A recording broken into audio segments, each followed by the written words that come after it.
All right, we're going to go ahead and get started. So thank you everyone for attending the second in a series of 4 sessions that we're having to talk about the business community and what the city can do to best support the business community as we reopen up. We had, as I said, about 40 individuals who signed up for this, plus our staffs, who I want to thank, and we'll get to that in a little bit. We'll see how many come. We had a session on our neighborhood urban corridors last week that went really well. A lot of good ideas that came out of it. So basically what we're trying to do here is bring together those who are most impacted by COVID and by the state of our economy and talk to them about what they think are the best ways to spend new dollars and new resources. We expect our city budget is fairly whole. We started negotiations or discussion on that last week, and we'll continue to do that tomorrow night. We also have $112 million coming from the federal government through the ARP. A good chunk of that will be used to fill up some of our reserves that we had to deplete because of COVID, particularly around the convention center and Golden One, but we'll still have significant dollars to invest. And then we also hope to get state dollars. So we'll do these sequentially. We want to make sure that we use the right dollars for the right purposes so we don't waste opportunities as we go forward. For this was modeled after something we did, and for those of you who attended last week, my apologies, you're going to hear some of the same things. But this was modeled after something we did around with our youth providers, where we brought up to 80 organizations together and said, we need to invest more in our young people. You tell us what the best investments are. We took those strategies developed over 4 sessions like these. We voted on them for the people who were attending and said these are the primary strategies, and then presented those to the city council and to the city, which used those priorities and those strategies in an RFP to put $6 million in youth funding out on the streets. With this, my hope is to ask for, and we'll see where my colleagues are on all of this, $25 million to help with our reopening, but also to get enough ideas that as we move forward and spend dollars now, we also have strategies of how we want to spend dollars in the coming year to 2 years to 3 years. This is not a one-time thing. But also hoping to better engage the business community as a whole in the decisions that we make going forward. And again, that really depends on you all telling us what do you think and what's the best way to do it. I don't think that the 9 folks on the council, as smart as we all are, have all the answers. And so if we're smart, we should work with those who do have answers, who are involved in this on the front lines every day. So my pattern has always been go find people really smart who can help you. And I've done that with my good friend, Scott Syfax, who is with Syfax Strategies or Strategic. And Scott has facilitated the first of these sessions. He's facilitating today, and then he'll facilitate when we all come back together to make some decisions about what the priorities really for funding should really be. So I want to thank Scott for helping put this together. I also want to throw a shout out to Mark Friedman, who helped think through this and how we should format this to make it most worthwhile for you all. I want to note we have 2 of my colleagues in the room here, Jeff Harris and Katie Valenzuela. Katie obviously representing the downtown area, Jeff representing District 3. Jeff also attended our last session as well on the urban corridors. I think that the more our council members and my colleagues hear from you all, the better off we are in the long run.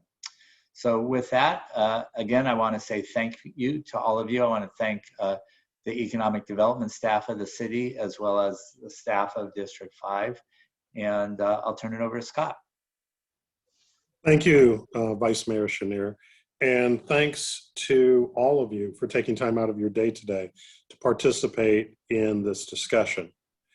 As many of you on this meeting know, is that I've had myself a particular interest in downtown Sacramento that goes back decades. One, as an operator of what was formerly known as the world's most dangerous nightclub, the Vortex, back in the 80s. But also as someone who cared very much about what I would call either, depending on your point of view, either the living room or the family room of our community. Downtown Sacramento, obviously, Councilwoman Valenzuela represents the area.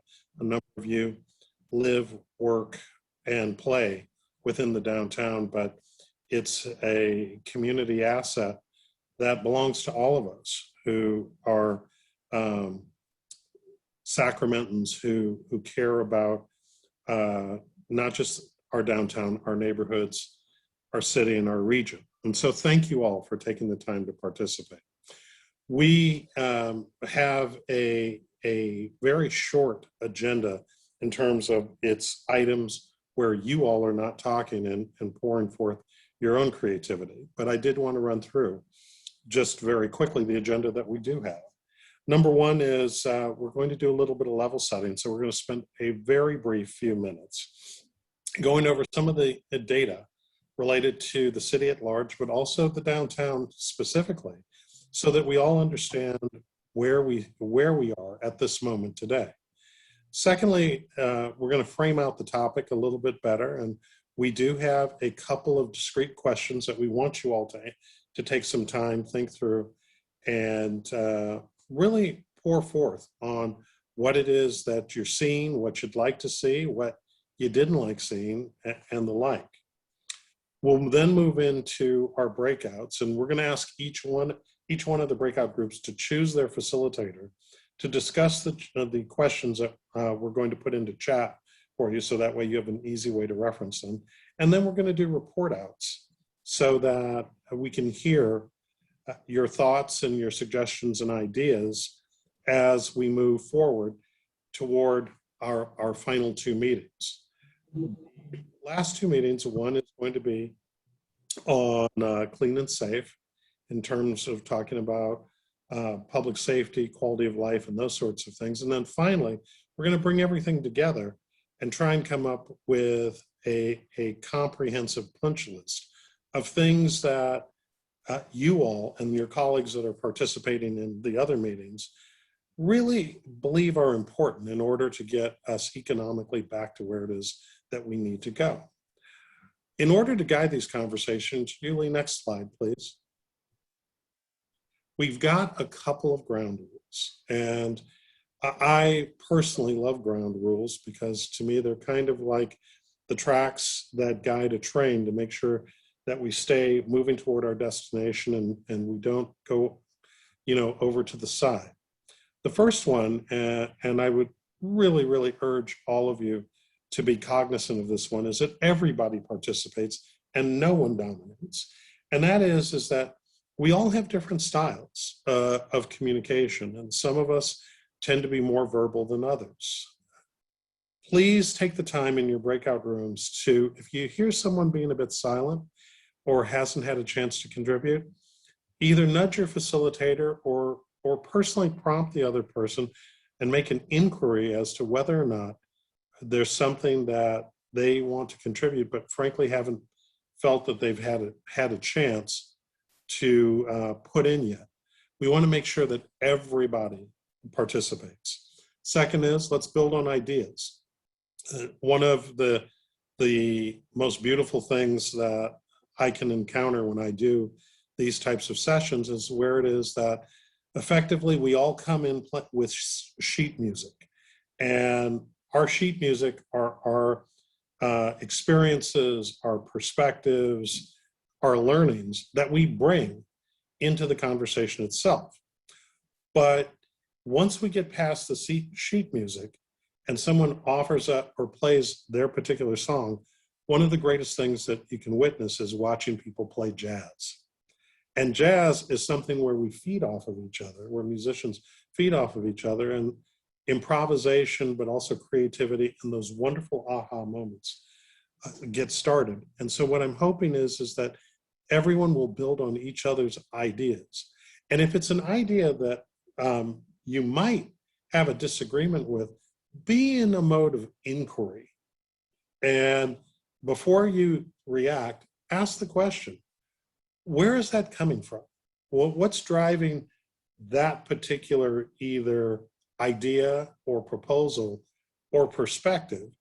Because sometimes you can pick up little things, we may not always agree with each other, but you can pick up little things and go, aha, I never considered it from that perspective. Let me help you out here. Or, aha, you're in possession of data that's incomplete. Let me help you out here. But that way we work collectively toward ultimately a stronger outcome. Humor helps. Just remember, folks, we are all gathered here today for the same purpose. So, give each other some grace. Have fun with this, because when we're intellectually playful, we tend to get better results, which leads me to go hard on the issues, not on people. We can disagree about a whole number of things. And one of the great things about our city is we have a lot of diversity in our city, and there's a lot of diversity in this virtual room. But try to go hard on the issues, but not hard on the people. And give each other some grace and goodwill that people are sincerely bringing their best to the table in trying to address and contribute to meeting the challenges and the opportunities facing our city. There are topics that need to be discussed that we're not going to be able to get to today. Jay calls it a bike rack. I'm an old-fashioned person. I call it a parking lot. And for those parking lot issues, please understand that the city staff that is with us today will be duly noting everything, and we are recording this meeting. But we need to stay on topic in order to really address the issue. And so I would ask you all, if there's a parking lot issue, please be patient with us, and we will record it, but we probably will not be able to get to it today. Now, before we move on, I want to ask, is there anything that anyone would like either to contribute to those ground rules or take off the table? And Scott, really quickly, bike rack is more environmentally friendly than a parking lot. And I also want to acknowledge Sean Loloe, my colleague from District 2, who's joined us as well. Welcome, Councilman, and I'm from Detroit. So I'm a work in progress, Jay, so why don't we go ahead and move on? Yuli, can you advance the deck, please? Okay, so let's talk a little bit about Sacramento's economic landscape. First off, before I actually move back one, Yuli, before we go there. Thank you. I just want to take a moment for all of you that are joining us today, and whether you're elected officials, working for one of the agencies in whatever subdivision of government, a worker, a employer and business owner, a property owner, whoever you are, I want to just acknowledge collectively that we as Sacramentans owe you all a debt of gratitude. 2020 was an incredibly difficult year on so many different levels, and we have not emerged from that yet. That's the reason that we're here today. But what I want to say to all of you is that everyone here is aware of some very heroic stories of people trying to keep their businesses going, landlords and others who've been willing actually to work with some of their tenants and others in trying to work collectively in order to keep businesses open. Workers who have put themselves on the front lines, not just from an operational standpoint, but from a health standpoint that includes themselves and their families. And so we owe you an enormous debt of gratitude, and say thank you to all of you for keeping the faith and holding tight over this very, very difficult time. And we hope that meetings like this are part of your city stepping forward in order to help you all get back to not only where you were before, but hopefully we can build back better, to steal a phrase from someone else recently. Let's talk about where we stand. Yuli, next slide, please. So you can see from this slide something that most of you should be very, very well aware of, which is the incredible low employment that we had within the city up until March of 20, the very, very high spike we had in unemployment, and then the drift down that we've had since that time. 7% is still a very high unemployment, and there are numerous reasons for that, and they're being debated right now, not just in Sacramento, but all across the United States. One of the things that is a piece that is very, that it continues to be a perennial topic of conversation is with employers that I talk to, whether it's in Sacramento or in cities across this country, is the war for workers and talent is in some ways more dire today than it was before.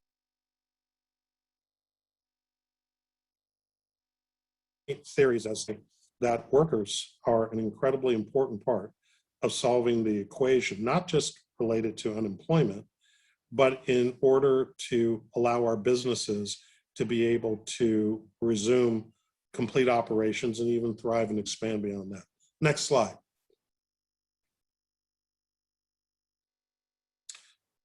So the stats pretty much explain themselves. And we have had within our MSA a very significant loss of jobs, and where it has been felt most keenly, which would tend to map toward downtown Sacramento, is a lot of loss in the leisure and hospitality industry. There is struggle. I would also say that while it's not in here, there's a lot of adjacency to this, to the retail environment as well. But other than the good news in terms of unrelenting jobs in construction, which is actually more a good news, bad news situation, because at the same time, while we have had those gains in construction, we all know that the pandemic has accelerated problems we've had with affordability and home ownership within the Sacramento city, but also within the entire MSA. Next slide. Our retail leasing market has had its issues as well. And for those of you who don't follow this all that closely, let me just give you a quick aside on this.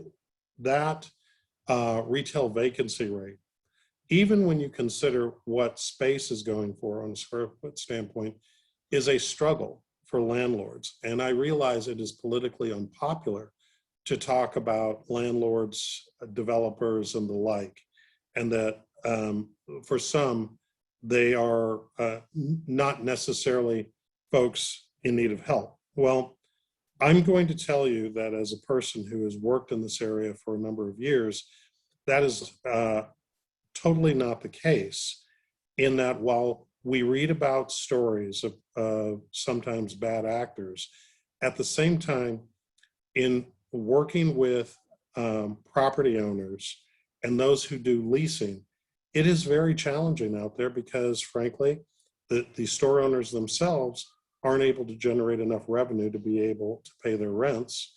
And the cascading effect is that banks only have so much toleration and patience.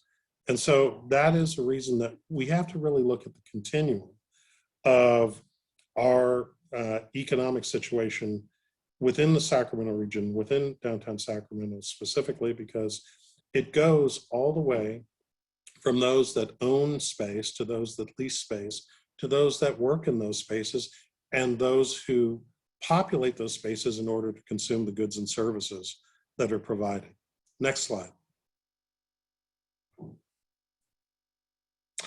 Office tells a similar tale, and office is actually a situation that it is going to become a much louder and much more visible conversation than it even is at this moment. I coach a number of CEOs and corporate boards of directors. And last week, for instance, actually it was the week before last now, I actually had a conversation with the entire rank and file staff of a very large downtown occupant who, when I talked to their management, they want everyone to come back to work as of June 15th. Out of 100% of the rank and file staff, and this is a fairly large organization, 0% wanted to come back to work full-time in their offices in the downtown. Roughly 2/3 of them, of the remainder, wanted to work some sort of hybrid, either 2 to 3 days a week in the office and the rest from home. And the remainder wanted to return full-time, or the remainder, actually, I think I got that wrong. The remainder were not interested or wanted to come back full-time. Or actually, I'm sorry. They did not want to come back full-time. 0 wanted to come back full-time. So that is not only a problem for the owners of office space and the companies that have rented out that office space, it's a problem for the merchants and for the people that they employ. Because if we don't have the foot traffic and the bodies, so to speak, within the downtown area, it has long-term implications for all of us. Next slide, please. Downtown impact. So things are pretty straightforward. I look at the good news first, which is that 84% of retail and 72% of restaurants are now open. Obviously, we've had some closures, but what is really concerning is the sales tax drop. The sales tax drop is, from my perspective, a bit of the canary in the cave. And that, if that does not rectify itself, it has implications not just for downtown Sacramento, but way beyond that. Next slide, please.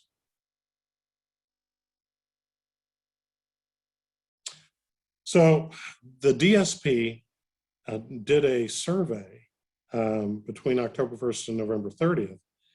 And as I spoke to in the earlier slides, a number of the respondents asked for rental deferrals. Business revenues are down, and the amount that those revenues are down for some was absolutely crushing. And a number have had to lay off employees. One of the things that has been interesting in talking to business owners, not just within the downtown, but across the city, has been how many this is, for how many people this has actually made them consider ending long-term businesses that they had sunk their lives into because they just didn't see how it is that they could come back without any further assistance, even if they've received 2 shots of the PPP or other types of support that has come down during the last year. Next slide.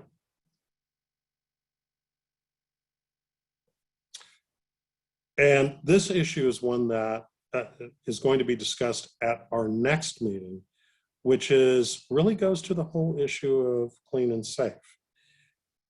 There are a number of people, and I understand that for some, this might be a very sensitive topic, but these are just the numbers, that 42% feel less safe downtown before COVID. Downtown, as our community living room or family room, so to speak, is the place where we gather. And there's been lots of happenings over the last year, both in terms of surges of people within downtown, and also the lack of people that make up the traditional foot traffic of downtown from the offices where people worked and were populated from prior to the pandemic. This is where it is that my comment about the association whose members I met with 2 weeks ago comes up. A number of people have enjoyed working remotely for the past year, and some just really do not want to come back, or the most that they're willing to consider is a hybrid. And that has implications for not just employers, but a lot of implications, almost like a barbell, for the retailers and their employees on one side, and the property owners and the developers on the other. Everyone's affected, and that's why we have to work collectively to come up with solutions that have at least some form of mutuality and understanding where everyone is coming from. Next slide. Let's not leave out Midtown. Midtown sales have dropped precipitously as well.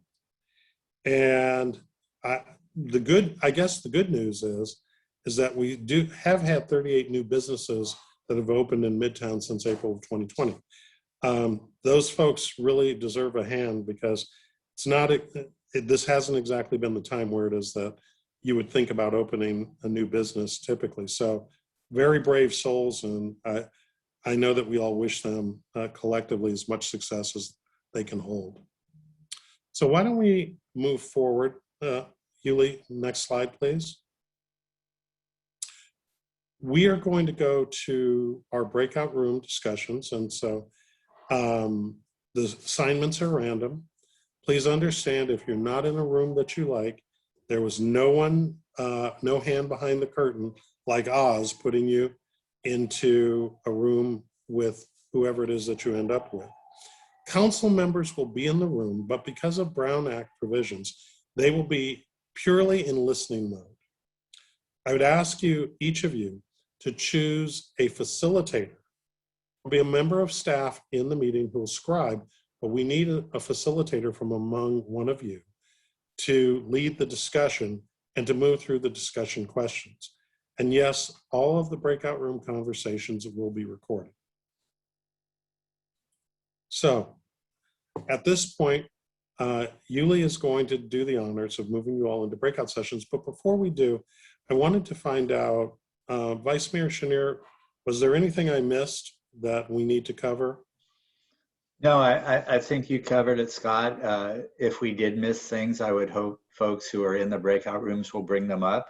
And just to reiterate, we did not want to bring facilitators because we have no thumb on the scale here. This is really about what you all think, and what you think today, as well as what we did last week and what we'll do on Thursday, will go into a final set of recommendations that will go to the council. Thank you, Scott. All right.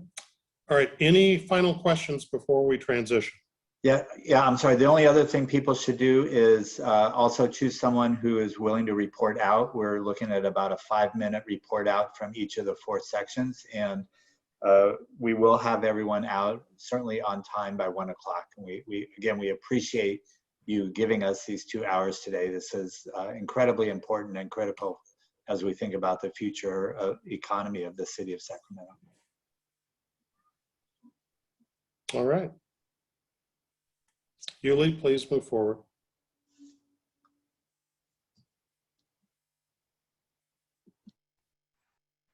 Okay, the room is now open. You should be able to enter your room.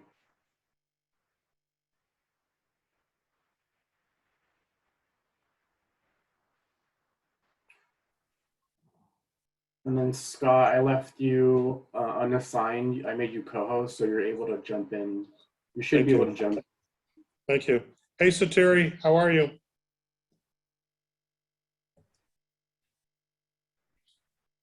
Councilman Harris, hello, how are you? Good to see you. Hi, Leslie.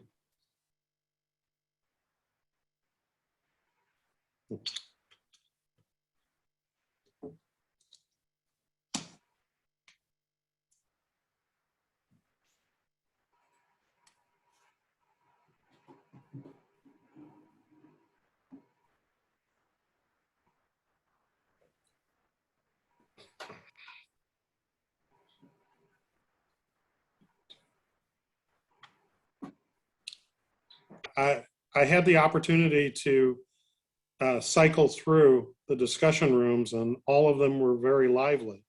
So I know that we're all looking forward to hearing what are the report outs. And so without further ado, group one, who is in charge of reporting out for group one?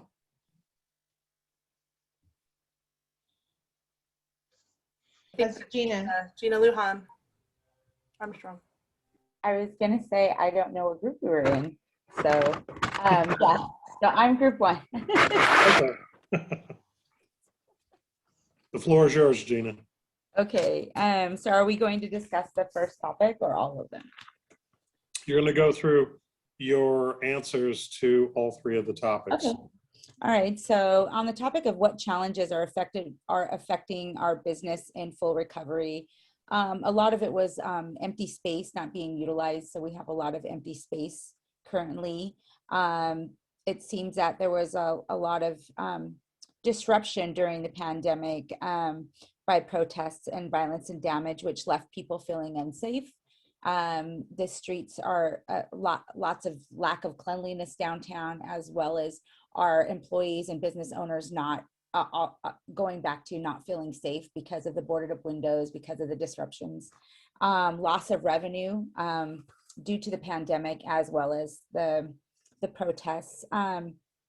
The resources were spread thin as far as businesses were concerned because of the pandemic. So different resources that were part of businesses were spread thin. Trying to really navigate through the laws, all the changing laws that were happening due to COVID, HR laws, workman's comp, changes in policy. So businesses, small businesses were not only trying to survive, but they were also trying to adapt to all the different things that were happening around the pandemic. And then really understanding and navigating education on reopening and gaining trust. Let's see. And then the next one was what immediate concrete actions can the city do? And we went back to cleanliness and security, having a welcoming environment, reactivating places like the convention center, our large gathering spaces in Midtown, more Midtown market activation type stuff, like more Midtown market events, activation of alleys, activation of streets, working on, getting the boarded up windows and businesses back up and running, and just making the space look more inviting, feeling more safe. Also parking has been an issue. So people understanding the parking process, making it more easily accessible for people to come in and patron the businesses that are in Midtown. And they were discussing that the city, once we have a reactivation and opening plan, and that's more immediate than not like planning down the future, but like creating a centralized hub or app or website that has kind of a map of all the things that are happening in the city as far as reactivation and opening.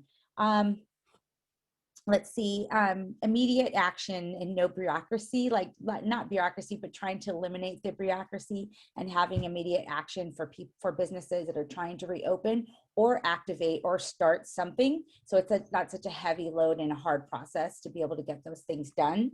Let's see, if businesses could open one program, what would that be?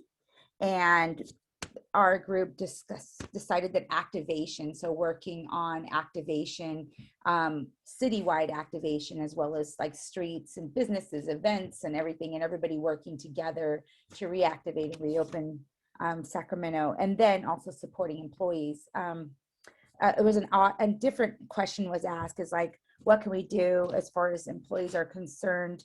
Parking came up again. Parking seems to be an issue, especially for employees that are returning to work and having their hours restricted, or just recovering, is expanding the already reduced parking program for the city for employees.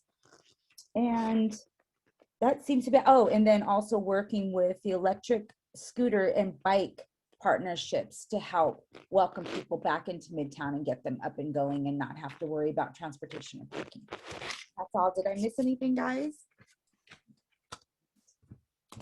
Thank you, Gina. Not only was that a great synopsis, you came in a minute early. So wow. I talk too fast. Not at all, not at all. All right, group two, who's going to report out?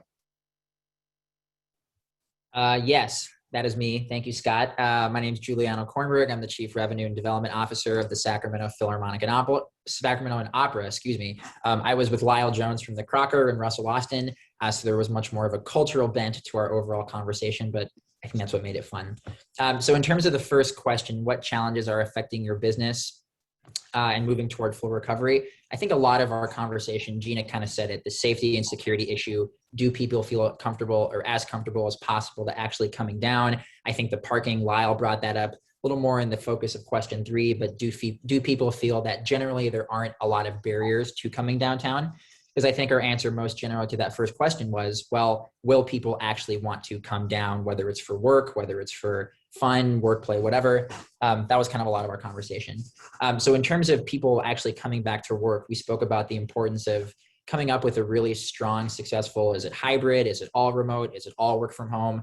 And Russell brought up the interesting point that at some point, there will probably be companies who use the work from home as a competitive advantage. Whereas if one organization is saying, we'll pay you X amount of money, you can work 3 days from the office or 2 days from home. And one company says, same amount of money, however, we'll pay you to work from home all the time. Right? Again, that's for some people, that might sound a lot of, really attractive. So it's really how can you get folks and incentivize folks to kind of come downtown and just utilize all that downtown has to offer.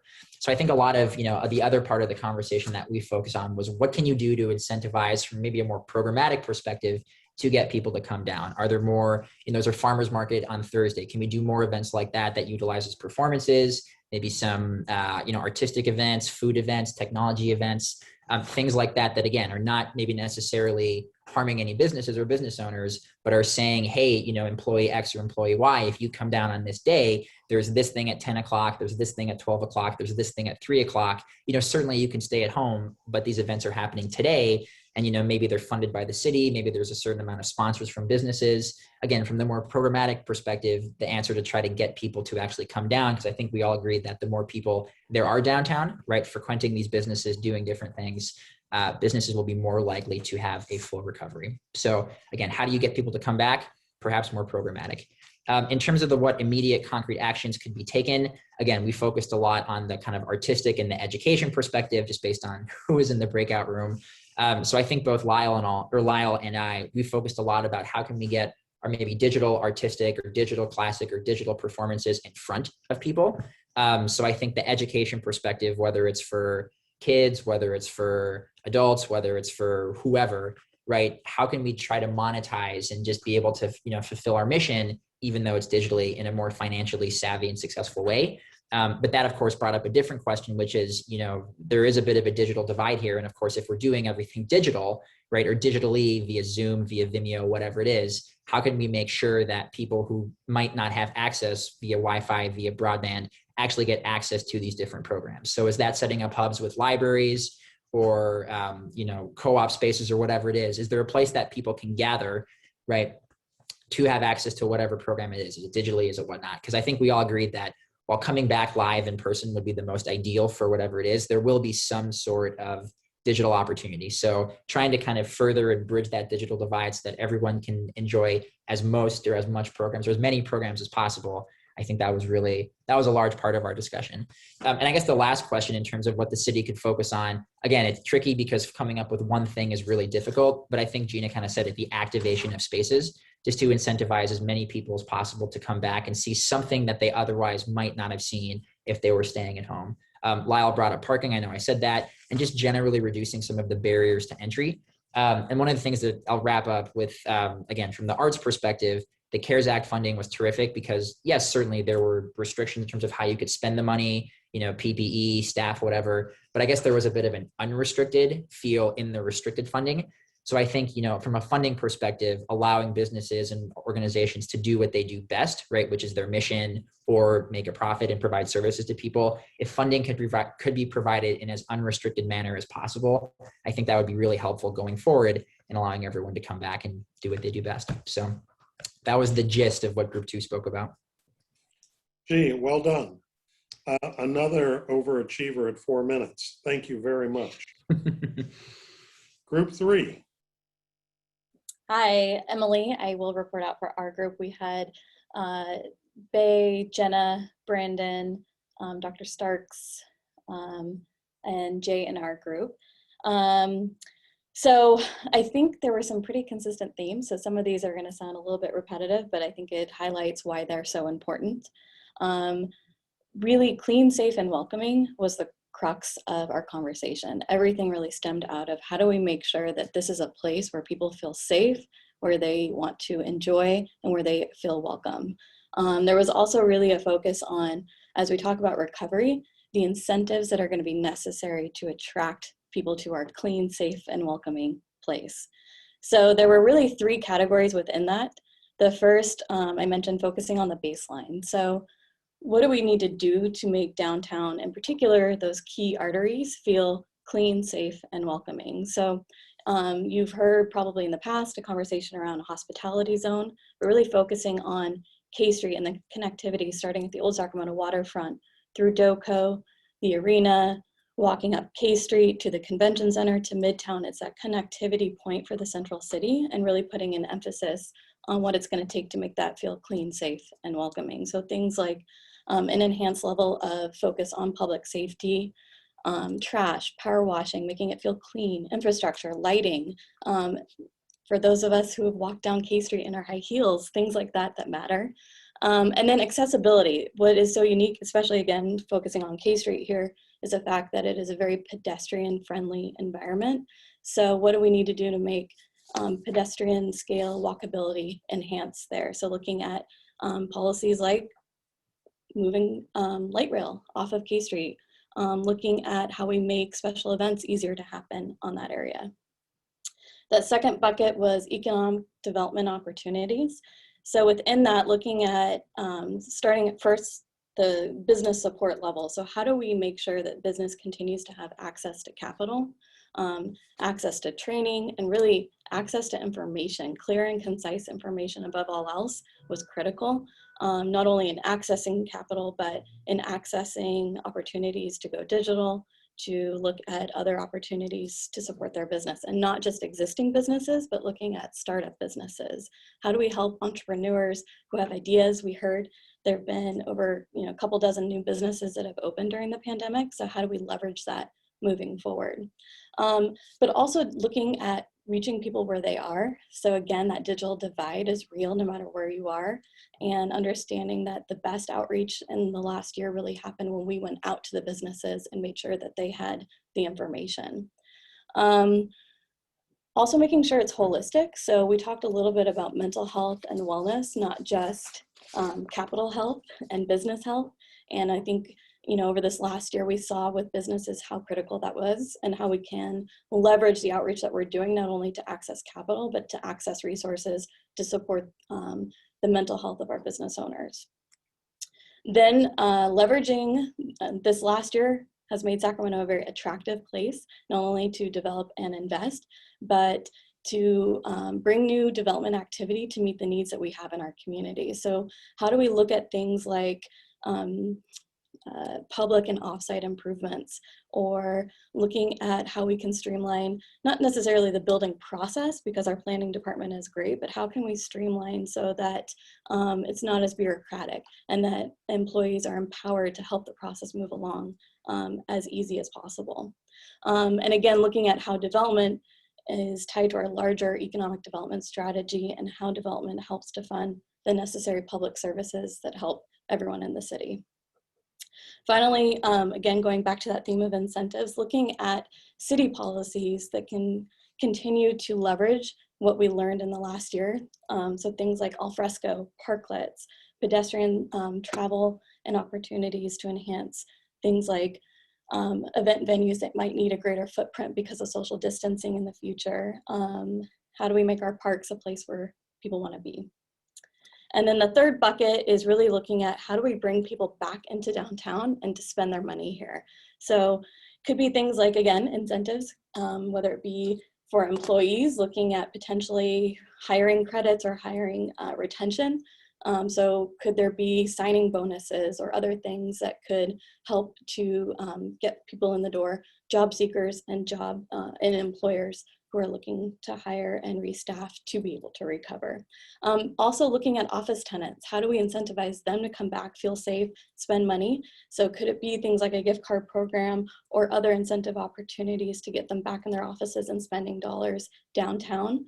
And then the baseline there is, again, reemphasizing safety. So making sure that we're communicating and empowering businesses to communicate how they are keeping employees and customers safe. Think I ran through everything on the list, but I'll hint if anyone from my group had anything I missed in my quick rundown. Emily, I had one quick thing to add, if it's all right. Go for it. You kind of touched on it, but I just wanted to emphasize it. Towards the end, one of the things our group brainstormed a little bit was, one of the comments I made was, it feels like we really, as a community, need to do a better job connecting the dots for our community between economic development and our ability to have financial capacity for desired services. And so, like, what I mean by that is, it seems there's a divide right now between business, like specifically market rate business on one side, and proponents for things like services, homeless services, housing affordability services, social services are kind of on the other side. And that dynamic, it seems like, really shouldn't be the case. Like, there shouldn't be sides. Like, the two, first of all, really need each other. So they go hand in hand, right? Neither can really be successful without just as much focus and resources towards the other. So, I mean, for example, if you're really into homeless services, housing affordability services, social services, etc., that's great. Those are all great things, progressive, great things.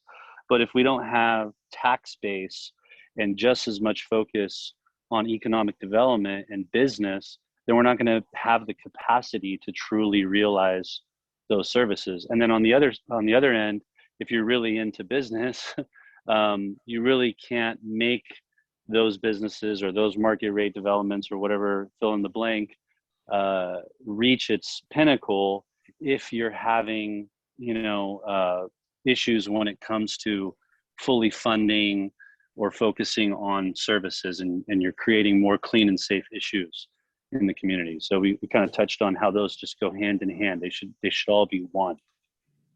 And Bay, I hope that you participate in our upcoming session exactly on those types of issues, which is going to be on Thursday, the 27th at 10 a.m. to noon, talking about clean and safe.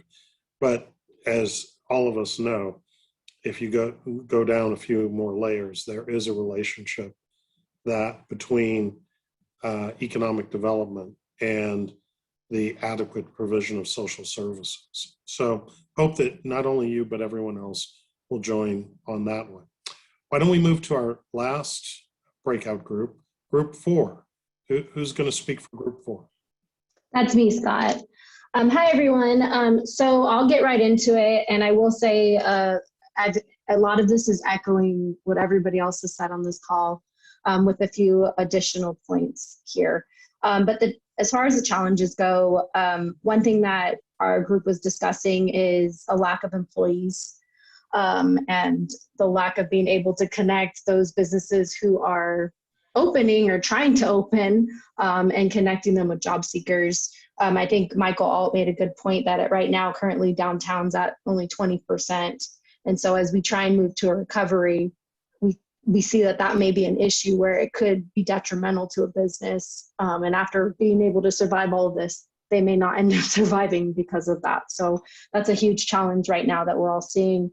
The idea that the state employees or public workers that have been usually prominent in the downtown area are no longer there right now because of the remote work. So that's a huge concern as well, especially now that there's been talks that they may be allowed to work from home throughout the rest of the year. So that's a little concerning there. Again, reiterating public safety, homelessness has been another thing that's impacting the businesses that are trying to get their businesses going right now. and as well as the sanitation note and the mental health aspect, and being able to support businesses as well as those around in the area. And then we did have someone on our team that was, heavy in the arts area and did mention, the safety protocols that have been implemented and how that's all been hindering, the arts progression and, having to cancel their sessions for the next upcoming years, which, is kind of very concerning in that area. And, the funding assistance that was provided is now kind of depleted. And so they're a little concerned on how they can move forward and what steps they need to take there. So as far as immediate actions go on behalf of the city, a couple of things that were mentioned here is really honing in on the workforce development component, again, to the point of the lack of employees or being able to connect. So if the city can assist somewhere there. The mention of the business activation and possibly having some grant dollars associated with that to support those activations, as well as, again, making downtown more welcoming again, whether that's maintenance and cleanup, whether that's assisting in marketing these businesses, as well as continuing programs that worked. I think Emily mentioned the Alfresco program. That has been a success for a lot of businesses and has kept them open. So let's not get rid of something that's working. So that was one thing mentioned. As well as the permitting processes were mentioned, and how those have been understandably more restricted and kind of extensive given COVID. But now that we're going more into an open idea of getting businesses going, that trying to streamline those processes to be a little bit more simpler or flexible to allow businesses to get going. Again, to the arts component of putting more dollars into the creative economy and giving them more assistance to do what they need to do there. And a big one is technical assistance and be able to continue to support small business and giving them the resources they need to not only stay open, but maneuver. I know a lot of these technical assist providers can help guide them through the process, as there's a lot of transition that's probably going to happen again. But also to help support those who are starting businesses and trying to have a presence in the downtown area or surrounding area and helping them grow through this. And as well as in language, being able to provide in language, not only resources, but if there are programs that are developed to ensure that they support those communities as well. And last but not least, as far as the question on the one program, I think it was a heavy consensus that I think someone else had said, there's not really just one that will help get all of those challenges resolved. But as far as what could be considered, one great suggestion was an equity survey to kind of see what areas have, whether it's industry or financial support, like what has or have not been supported, so that we can kind of see where we're at and see who needs that help, and we can go from there.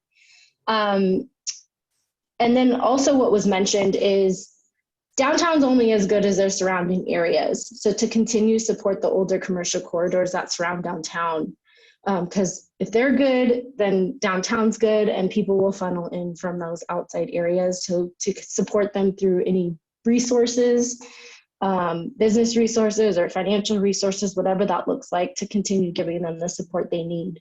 And I know there was a mention too about making it more welcoming by providing more lighting, or again, continue with the bike lane, protected bike lanes. I know that was a point that was made, and being able to make it again more freeing and that walkability and being able to be downtown comfortably.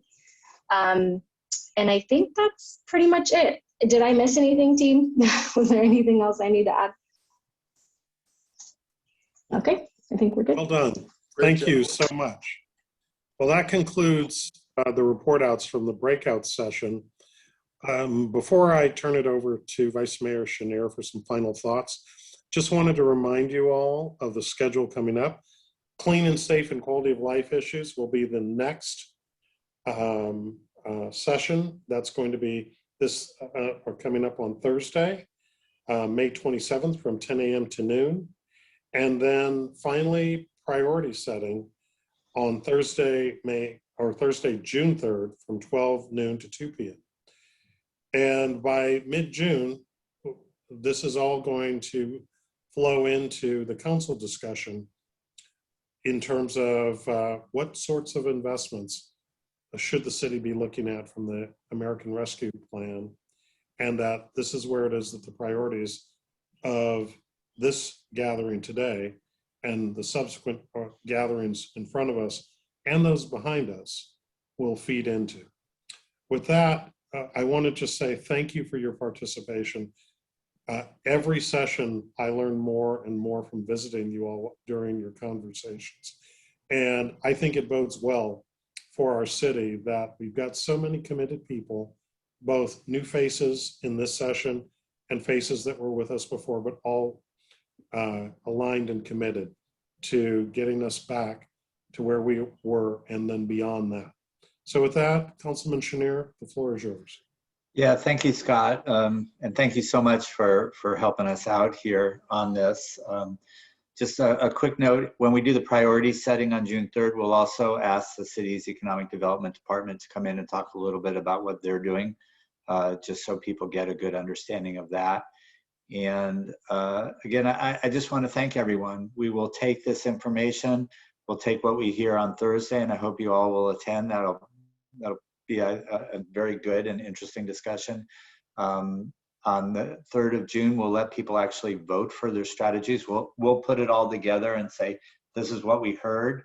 These are the priorities that people came up with. But then we want to come back to you and say what's most important for how we spend these new dollars and how we move forward in opening up the economy here.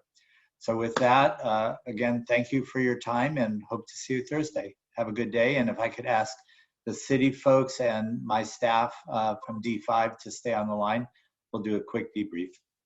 So thanks very much, everyone.